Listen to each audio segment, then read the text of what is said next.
You might be the only person who truly knows your husband. And while that feels like closeness, it's also a warning, and the weight of it has been falling on you. Welcome to the Couple Cure. We've already built the foundation stones, and now we're talking about the storms that those stones are there to help you with. And this first storm is loneliness. And even though it's his storm, you're carrying a piece of it that you may never have identified. This isn't the How He Makes Friends video, that's 7.01. This is about his loneliness and what it's done inside your marriage and why it keeps landing on you. Most men learn not to be known by anyone. So the one place they've learned to be real is with a romantic partner. And there is definitely a place for that. That sounds like intimacy until you're the one he comes to looking for strength and you don't have any to give. There's a reason why his loneliness keeps becoming your job, and it's definitely not because you're not enough.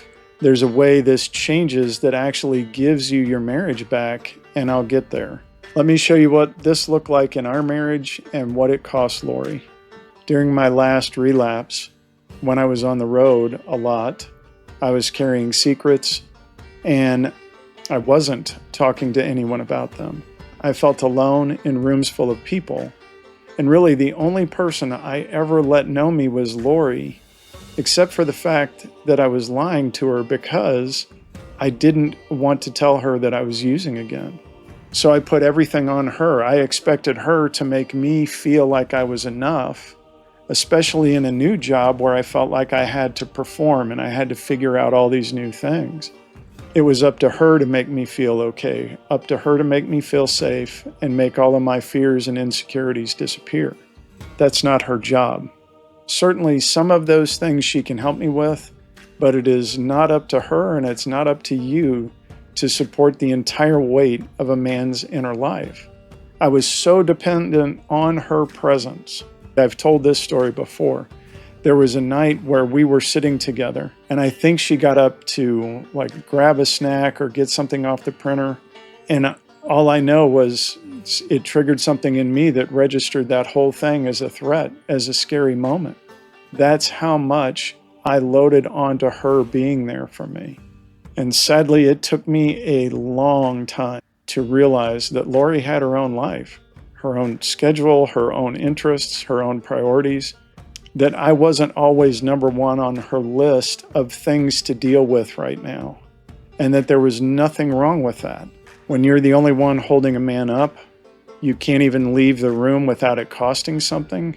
That's not being loved. That's being leaned on until you can't move. Why does his loneliness keep becoming your responsibility? Because you're the only safe person in his life. I've seen it in my own behavior, and I've seen it in the behavior of other men, that when you threaten that safety, that becomes a single point of failure for him, and he is not okay with it. All of that expectation lands on you, not because you're incapable, but because you're the only one. You could be everything a person could be, and that still wouldn't be enough because one person was never meant to satisfy the needs of another person. So what that might look like day to day is that your normal needs for space, rest, your own time, your own friendships can register to him as abandonment. And I think some of you have already seen that and some of you have felt that. Not because you did anything wrong, but because he has no one and nothing else underneath him. One of the parts that should matter the most is if you're the one who needs care, who gets sick, who's exhausted, a man who made you his only connection has nothing to lean on when you're the one needing somebody to lean on. His loneliness becomes a crisis exactly when you have the least to give. So the instinct to carry more, to be more available, to fill the gap, here's why that quietly makes it worse. When I handed Lori my entire emotional life, when you feel like your husband has put all of his emotional life on you, everything in you wants to catch it. That feels like, yeah, we're being intimate and we're supposed to be this connected. You want to be more available. You want to be a safe place for all of it and smooth it over. But if you're the only one carrying all of it, you confirm the very thing that's hurting you both. You become more of the only one. The single point of failure gets deeper and deeper, not lighter. I don't want to miss this. There is a place for him to share everything with you, but not to expect you to carry it all. It's not that you're supposed to be the only person that your husband can be real with. You can be one of his people, but you were never meant to be all of them. I've seen this quite a lot, is that the storm doesn't wait for a convenient time. You may have to move. He may get a new job. There may be an illness. It can hit any time. And if you're the only connection, that's too much for anybody. Your role here is not to fix this or to go find his friends for him. It's to make clear with kindness and without apology that the expectation that you be his everything is really out of line. If he doesn't have that circle, he needs to have a wider network of support. And that's not you withdrawing love or telling him he's not good enough or whatever. That's you refusing to drown with him. Now, if there's been real harm or abuse in your marriage, stepping out from under that weight isn't cruelty, that's health. And you deserve your own support for everything you've carried. Your safety is more important than the marriage. I want to be clear about that. Your safety is more important than the marriage. The safety of your children is more important than the marriage. And when he actually builds that circle of support, here's what you get back. Most groups that exist after the crisis, whether that's the grief circle, the recovery room, rehab, those areas. Men wait because they're trained to believe that they'll never need them, that they're going to magically be sufficient on their own. And you can't build this circle for him. That's his work to do, and it's the first foundation stone. He can go learn how. When he finally has other men who know him, a lot of that weight comes off of you. You can get to be his wife again. Instead of being the person that he puts all of his weight on, it allows you to be his equal.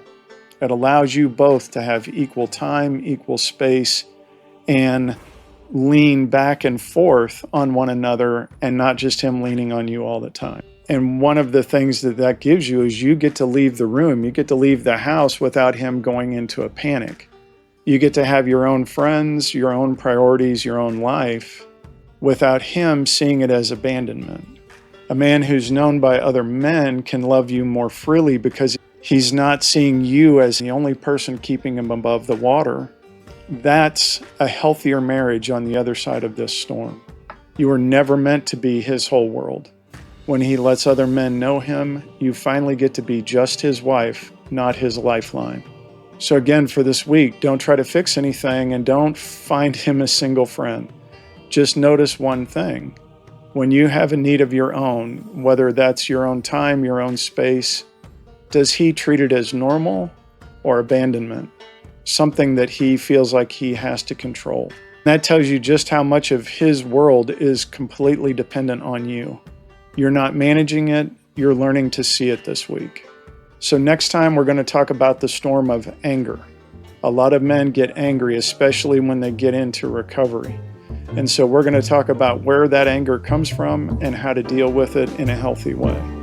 If he's ready to build that circle, send him to stormreadymen.com. And for yourself, explore the C.U.R.E. method at thecouplecure.com.